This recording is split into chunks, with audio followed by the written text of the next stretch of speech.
좋으신 하나님이 주시는 은총과 또 평화가 사랑하는 교우 여러분들에게 있기를 빕니다. 특별히 오늘은 여러분들의 얼굴을 또 볼 수 있는 것이 유난히 더 감사한 것만 같습니다. 오늘은 성령 강림 후 제5주입니다. 그러면서 오늘 많은 교회들은 맥주 감사 주일로 지키고 있습니다.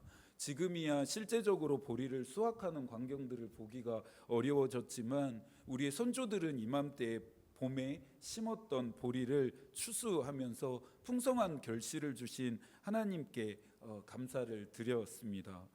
저희 교회는 앞으로 맥주 감사주의를 의미 있게 지키지는 않겠지만 이 감사의 마음만은 잊지 않고 하나님 앞에 감사하는 시간을 가져보려고 합니다.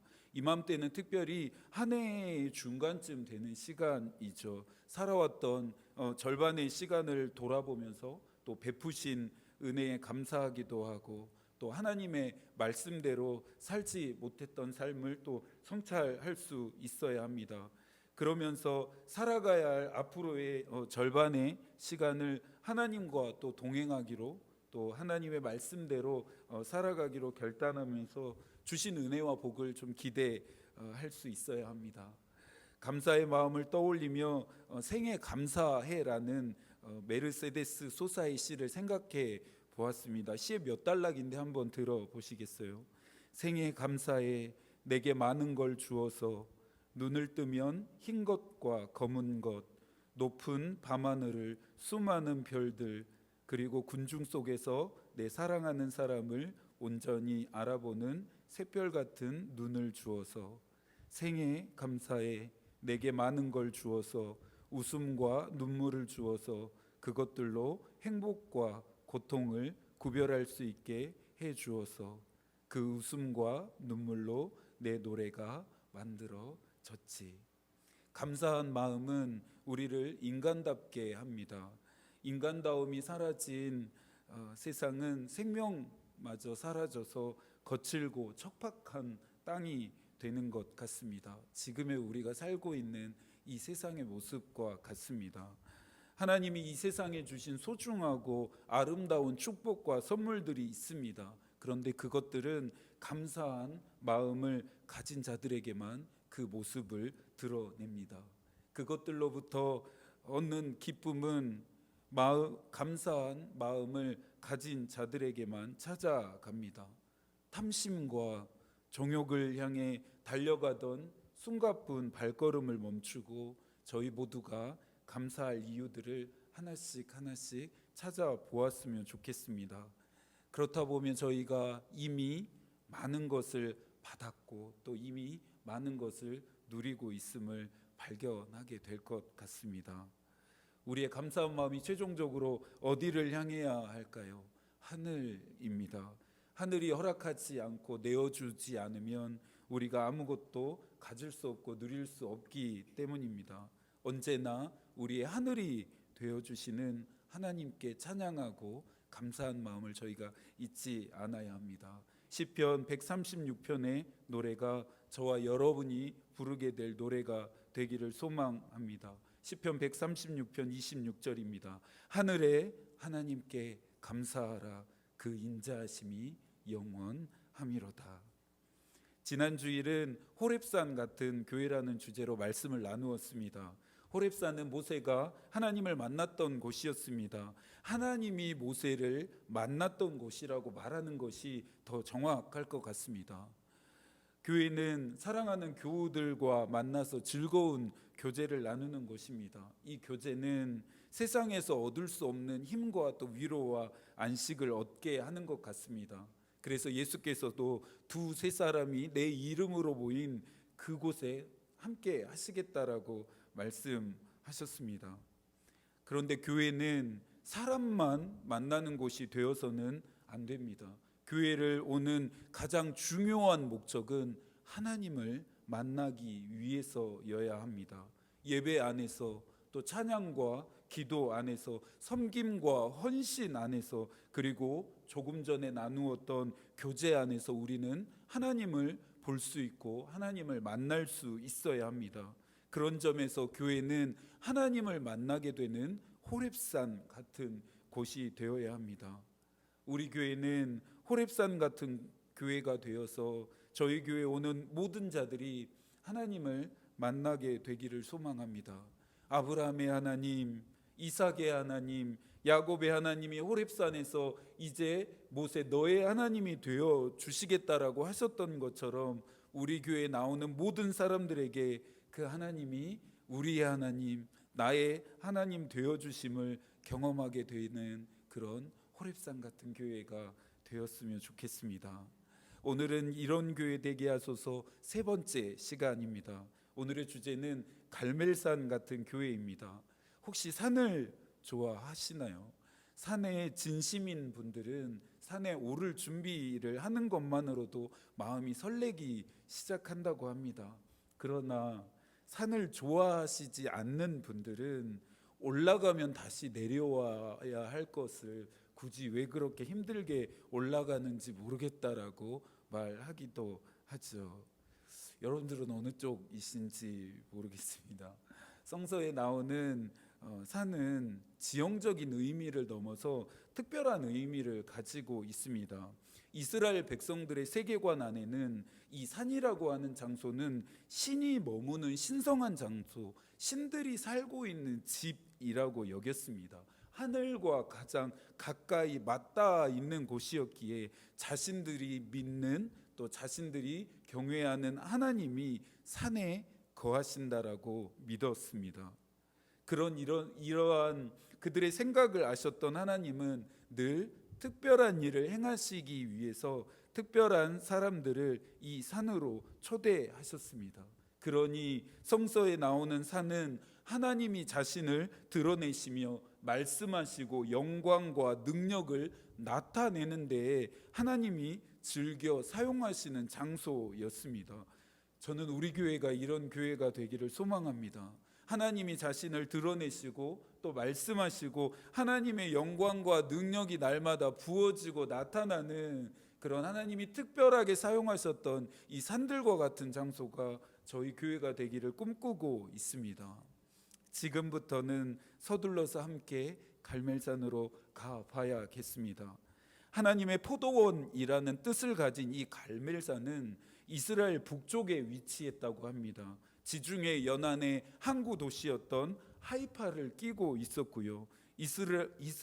이스라엘 골짜기 쪽으로 한 25km 가량 펼쳐져 있었다라고 합니다. 최고봉의 높이가 한 550m 가량이었고 아담한 산 봉우리를 중심으로 넓게 퍼진 모양이었다고 합니다. 풀 한 폭이 보이지 않는 이스라엘 남쪽의 황무지 산이나 언덕들과는 달리 갈멜산에는 유일하게 푸른 숲이 우거져 있었다라고 합니다.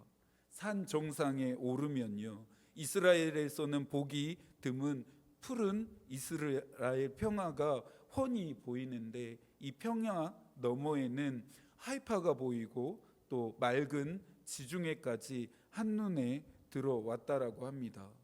이스라엘 백성들에게 호렙산과 함께 이 갈멜산이 특별했던 이유는 오늘 이 갈멜산 정상에서 일어나게 될 사건 때문입니다. 이 사건으로 말미암아 갈멜산은 이스라엘 백성들의 가슴에 뜨거운 역사가 일어났던 장소로 대대 기억되게 됩니다.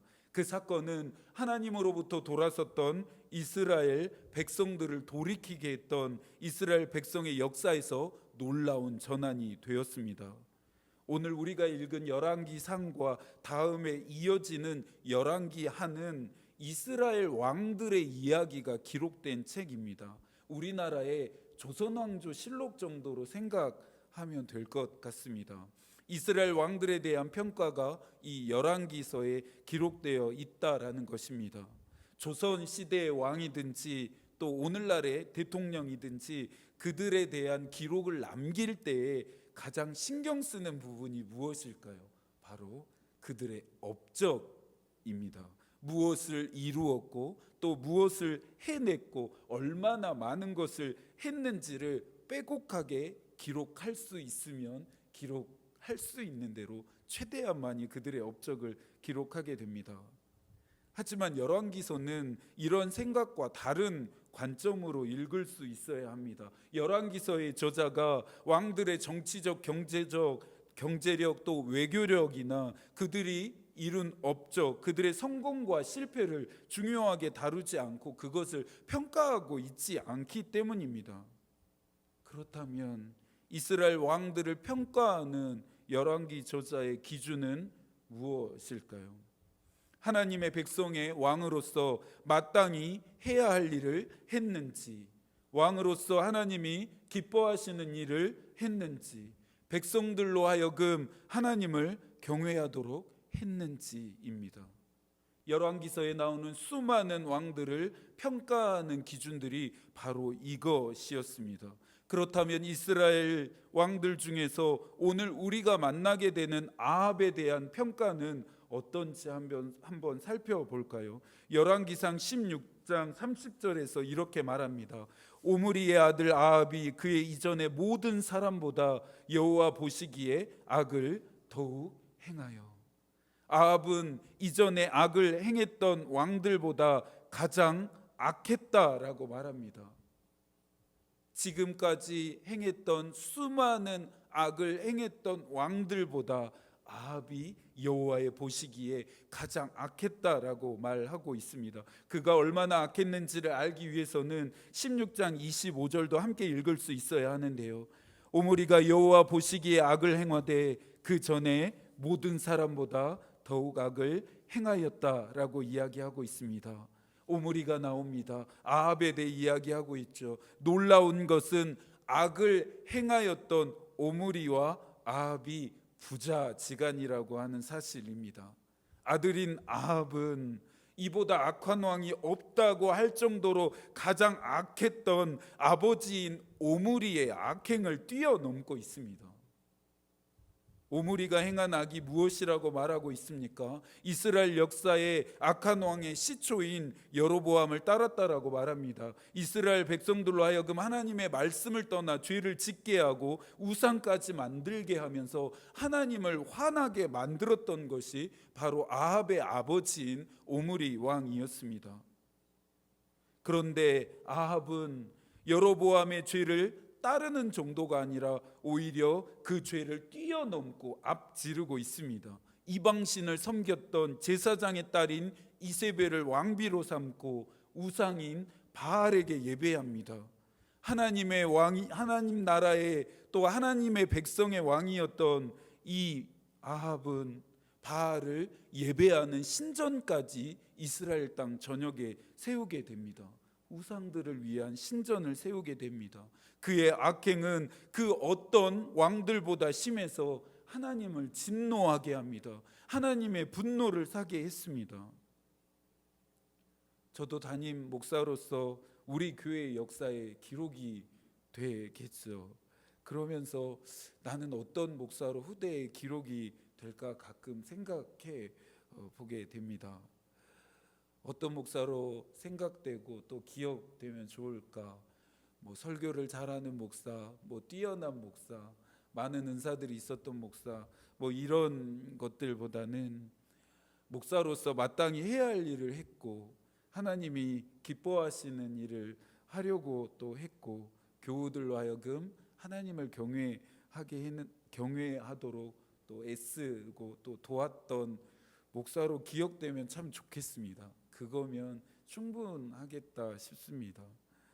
그 누구보다 악을 행했던 왕이 다스리던 이스라엘은 당연히 영적인 암흑기에 들어갈 수밖에 없었습니다.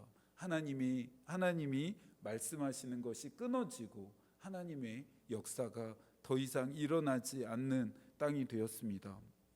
그렇다고 해서 하나님이 이스라엘을 포기하신 것은 아니었습니다. 영적인 이 암흑기에 한 줄기 빛과 같은 존재를 세우셔서 하나님의 말씀을 대언하게 하는데 성서는 그들을 예언자라고 부릅니다. 오늘 우리가 만나게 될 주인공은 예언자인 엘리야입니다. 이스라엘의 왕이었던 아합이 하나님을 떠납니다. 하나님을 예배했던 제사장들도 하나님을 떠납니다. 하나님의 말씀을 대언했던 선지자들도 하나님을 떠나게 됩니다. 그러니 당연히 이스라엘 백성도 하나님을 떠나 우상이었던 바알을 예배하고 바알을 섬기게 됩니다. 심리학에서 말하는 동조 현상이라는 것이 있습니다. 동조라는 것이 간단히 말하면 주위 사람들의 생각이나 행동을 좋은 것으로 여겨서 본래 자신이 갖고 취하려고 했던 행동이나 생각을 버리고 주위 사람들과 같아지도록 맞추는 현상이라고 합니다. 한편으로는 마음속으로는 인정하고 싶지는 않지만 사람들과 집단 속에서 비난이나 지탄이나 따돌림을 받지 않기 위해서 무리하게 자신의 행동이나 생각을 주위 사람들에게 맞추려고 하는 심리를 동조 현상이라고 합니다. 우상을 숭배하며 악을 행하는 왕의 모습을 본 백성들은 그것을 좋게 여깁니다. 자신들도 그렇게 해야겠다라고 왕에게 자신들의 삶을 맞춥니다. 또 그렇게 하지 않을 때에는 받게 되는 위협과 또 불이익, 손해 등으로 인해서 백성들이 하나님을 떠나기로 결정합니다. 그런데 엘리야만이 하나님 편에 유일하게 서 있었다라고 오늘 본문이 우리에게 이야기해 주는데요. 오늘의 본문 18절부터 22절까지 저희가 함께 다시 읽어 볼까요? 그가 대답하되 내가 이스라엘을 괴롭게 한 것이 아니라 당신과 당신 아버지의 집이 괴롭게 하였으니 이는 여호와의 명령을 버렸고 당신이 바알들을 따랐음이라. 그런즉 사람을 보내 온 이스라엘과 이세벨의 상에서 먹는 바알의 선지자 450명과 아세라의 선지자 400명을 갈멜산으로 모아 내게로 나아오게 하소서. 아합이 이에 이스라엘 모든 자손에게로 사람을 보내 선지자들을 갈멜산으로 모으니라. 엘리야가 모든 백성에게 가까이 나아가 이르되 너희가 어느 때까지 둘 사람만 하려느냐. 여호와가 만일 하나님이면 그를 따르고 바알이 만일 하나님이면 그를 따를지니라 하니 백성이 말 한마디도 대답하지 아니하는지라. 엘리야가 백성에게 이르되 여호와의 선지자는 나만 홀로 남았으나 바알의 선지자는 450명이로다. 엘리야는 아합에게 바알과 아세라를 섬기는 선지자들과 이스라엘 백성들을 갈멜산으로 불러 모으라 말합니다. 엘리야는 하나님과 바알 사이에서 머뭇거리는 이스라엘 백성들에게 이 갈멜산에서 살아계신 하나님의 위대한 능력을 보이기 위함이었습니다. 자신들이 좋아 죽는 바알이 헛되고 아무것도 아닌 존재라는 것을 이 갈멜산 꼭대기에서 엘리야는 증명하고 싶었습니다. 갈멜산에 모였던 모든 자들이 엘리야를 조롱합니다. 너까지 것 하나가 뭘 할 수 있겠느냐라고 엘리야를 조롱합니다. 그런데 그들은 엘리야와 함께 하시는 살아계신 하나님을 보지 못했습니다. 바알이 참신인지 하나님이 참신인지에 대한 대결이 시작되는데요. 23절과 24절입니다. 그런즉 송아지 둘을 우리에게 가져오게 하고 그들은 송아지 한 마리를 택하여 각을 떠서 나무 위에 놓고 불은 붙이지 말며 나도 송아지 한 마리를 잡아 나무 위에 놓고 불은 붙이지 않고 너희는 너희 신의 이름을 부르라. 나는 여호와의 이름을 부르리니 이는 불로 응답하는 신 그가 하나님이니라. 백성이 다 대답하되 그 말이 옳도다 하니라. 대결의 방식은 간단하고 단순했습니다. 양쪽 진영에서 각각 제단을 준비한 뒤에 장작 위에 제물을 올려 놓습니다. 그러면서 자신들이 섬기는 신의 이름을 불러서 이 제물 위에 이 제단 위에 그 갈멜산 정상에 불이 먼저 떨어지게 하는 쪽의 신을 하나님으로 인정하자라는 것입니다. 바알과 아세라를 섬기는 선지자들이 먼저 시작했습니다. 바알의 이름을 부릅니다. 바알이여 우리에게 응답하소서, 응답하소서. 자신들에게 응답해달라고 하는 요청에 그들의 섬기는 신인 바알은 응답하지 않습니다. 나중에는 이 바알과 아세라를 섬기는 선지자들이 자신의 몸을 자해하면서까지 바알의 이름을 부르고 또 부릅니다. 그런데 29절에서 뭐라고 이야기합니까? 아무 소리도 없고 아무 응답도 없고 돌아보는 자가 없다라고 이야기합니다. 무슨 말입니까? 아무 일도 일어나지 않았다라고 하는 소리입니다. 당연하겠죠. 당연하겠죠.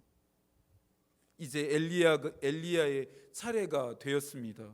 엘리야는 자신의 행동이 보일 수 있도록 백성들에게 자신에게 가까이 오라 말합니다. 그러면서 엘리야가 가장 먼저 했던 일은 무엇입니까? 무너진 여호와의 제단을 고쳐 쌓았습니다. 엘리야가 무너진 제단을 고치는 이 장면을 보면서 우리의 가슴이 뜨거워지기 시작합니다. 왜 그런가요? 이스라엘 백성의 회복이 시작되었음을 직감하기 때문입니다. 오늘 우리에게 여호와의 제단은 곧 예배입니다. 하나님을 섬기는 자들에게 예배가 무너지면 다 무너진 것입니다. 여러분의 신앙생활에 문제가 있습니까? 그렇다면 예배를 회복하는 것에서부터 답을 찾으시기 바랍니다. 영적인 슬럼프에서 헤어나올 수 없으십니까? 그렇다면 예배를 회복하는 것으로 길을 만들고 내십시오. 엘리야도 이스라엘 백성들에게 이것을 가르치고 있습니다. 그러면서 엘리야의 준비 중에서 유독 눈길을 끄는 행동이 있습니다. 제단에 물을 부으라 말합니다. 상식적으로 이해가 되지 않습니다. 엘리야가 왜 스스로 불리한 상황을 만들고 있는지 모르겠습니다. 마른 물건에 마른 장작에 불이 더 잘 붙는다라고 하는 것은 상식이기 때문입니다. 그런데 엘리야는 아랑곳하지 않고 자신의 제단과 제물 위에 물을 계속해서 붓고 또 붓고 부으라 말합니다. 제단과 제물이 축축해지는 정도를 넘어서서 제단 주위에 파 놓았던 도랑에까지 이제 물이 가득 차 넘치기 시작합니다. 이것이 이후에 강력한 하나님의 역사를 드러내는 복선이 된다라는 것을 엘리야 외에 그 갈멜산 정상에 모였던 그 누구도, 모든 자들도 알지 못했습니다. 엘리야만 알고 있었죠. 모든 준비를 마친 후에 엘리야가 기도합니다. 36절부터 38절까지의 말씀인데요, 함께 저희가 읽어볼까요? 저녁 소재 드릴 때에 이르러 선지자 엘리야가 나아가서 말하되 아브라함과 이삭과 이스라엘의 하나님 여호와여, 주께서 이스라엘 중에서 하나님이신 것과 내가 주의 종인 것과 내가 주의 말씀대로 이 모든 일을 행하는 것을 오늘 알게 하옵소서. 여호와여, 내게 응답하소서. 내게 응답하소서. 이 백성에게 주 여호와는 하나님이신 것과 주는 그들의 마음을 되돌이키심을 알게 하옵소서 하며, 이에 여호와의 불이 내려서 번제물과 나무와 돌과 흙을 태우고 또 도랑의 물을 핥은지라. 아멘. 엘리야의 기도에 하늘이 응답합니다. 곧장 강력한 여호와의 불이 떨어져서 젖은 제단과 제물을 태울 뿐만 아니라 모든 물까지 말려버렸다라고 말합니다. 너무나 통쾌하고 짜릿한 장면입니다. 하늘에서 떨어진 뜨거운 여호와의 불의 역사를 보며 갈멜산 정상에 있었던 모든 자들이 잊어버렸던 하나님의 존재를 다시 기억합니다. 39절이죠. 모든 백성이 보고 엎드려 말하되 여호와 그는 하나님이시로다. 여호와 그는 하나님이시로다. 갈멜산 정상에서 살아계신 하나님은 자신의 능력을 드러내십니다. 서두에서도 말했던 것처럼 이스라엘 백성들에게 갈멜산이 특별했던 이유가 있다라면 이곳에서 하늘로부터 여호와의 불이 떨어진 놀라운 사건을 그들이 경험했기 때문입니다. 하나님의 역사, 하나님의 능력, 하나님의 영광을 그들이 마주했던 장소이기 때문이죠. 우리 교회가 갈멜산 같은 교회가 되기를 기도해 왔습니다. 우리 교회가 하나님의 살아계심과 위대하심에 대한 증언과 증거가 되는 교회가 되기를 기도했습니다. 너희가 믿는 하나님이 누구신지, 너희가 믿는 하나님의 능력이 얼마나 되는지 묻는 자들에게 우리의 하나님과 우리 하나님의 능력이 어떠한지를 보여주는 교회가 되기를 계속해서 기도해 왔습니다.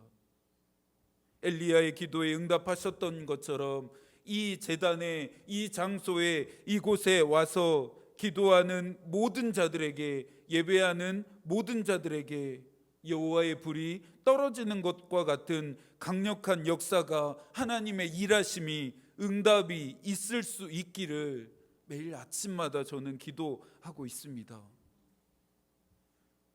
여러분은 어떤 사람이 되고 싶습니까? 하늘로부터 떨어진 하나님의 역사인 여호와의 불을 지켜보는 백성과 같은 사람이 되시겠습니까? 아니면 여호와의 불이 떨어지게 하는 하나님의 역사를 일으키는 엘리야와 같은 사람이 되시겠습니까? 저는 엘리야와 같은 사람이 되고 싶습니다. 하나님의 역사를 보는 이스라엘 백성들과 같은 사람이 아니라 엘리야처럼 하나님의 능력과 하나님의 역사와 하나님의 응답하심에 대한 통로가 되어져서 내가 믿는 하나님이 얼마나 위대한지, 내가 믿는 하나님이 얼마나 전능하신지를 증명하고 또 증거하고 증언하는 일에 저는 사용되고 싶습니다. 저와 여러분이, 그리고 나아가 우리 교회를 볼 때마다 모든 자들이 여호와 그가 하나님이시구나, 여호와 그가 하나님이시구나라고 고백하고 인정하고 또 찬양하게 될 수 있기를 소망합니다. 우리 교회가 있으나 마나한 교회가 아니라, 그냥 뻔한 교회가 아니라, 작다고 위축되어지는 교회가 아니라 하나님의 살아계심과 위대하심을 드러내는 일에 사용되어지는 그런 교회가 되어지기를 소망합니다. 이 지역과 이 도시와 이 나라와 민족과 나아가 온 열방에 하나님의 살아계심과 위대하심을 드러내는 수단으로, 또 통로로, 도구로 사용되어지기를 소망합니다. 세상적인 눈으로 본다면, 인간적인 눈으로 본다면 우리는 아무것도 아닐 수 있습니다. 아무 일도 할 수 없을 수도 있습니다. 그러나 살아계신 하나님이 함께 하신다면 이야기가 달라집니다. 살아계시고 위대하신 하나님의 능력이 우리에게, 우리 교회에게 부어진다면 세상을 이기게 되는 놀라운 역사가 나타나게 됩니다. 갈멜산에서 나타났던 그 위대한 역사가 나타나게 되겠지요. 우리 교회뿐만 아니라 사랑하는 여러분들의 가정이, 그리고 여러분들의 직장이, 여러분들의 있는 모든 곳이 갈멜산 같은 곳이 되게 하십시오. 모든 자들이 여러분을 통해 하나님의 살아계심과 위대하심을 경험하게 하십시오. 엘리야의 기도에 응답하셨던 것처럼 하나님 나의 기도에도 응답해 주십시오, 하나님 나에게도 응답해 주십시오라고 기도하십시오. 여러분을 둘러싼 사람들에게 내가 주의 말씀대로 살아가고 있음을 알게 해달라고 하나님께 기도하십시오. 하나님의 살아계심과 위대하심을 나타나게 하는 기도는 그렇게 하는 것입니다. 웨슬리는 말합니다. 열정으로 불을 붙이면 사람들이 멀리서도 당신이 타는 것을 보기 위해 올 것입니다. 갈멜산 정상에 떨어진 그 불이 제단과 제물만 타오르게 할 것이 아니라 저와 여러분도 함께 타오르게 할 수 있어야 합니다. 하나님의 불이 메마른 저와 여러분의 가슴에도 붙을 수 있어야 합니다. 하나님의 불로 인해 우리가 타오른다면 이것을 보고 경험하기 위해 많은 자들이 우리에게, 우리 교회에 찾아오게 되리라 믿습니다. 이 한 주간도 살아계신 하나님의 위대한 능력이 여러분의 삶에 있게 되어지기를 기도하겠습니다. 악에게 지지 마시고 또 뒤로 물러나지도 마시고 포기하지 마시기 바랍니다. 하나님의 마음이 우리의 기도가 되고 하나님의 뜻이 우리의 길이 되기를 빕니다. 아멘.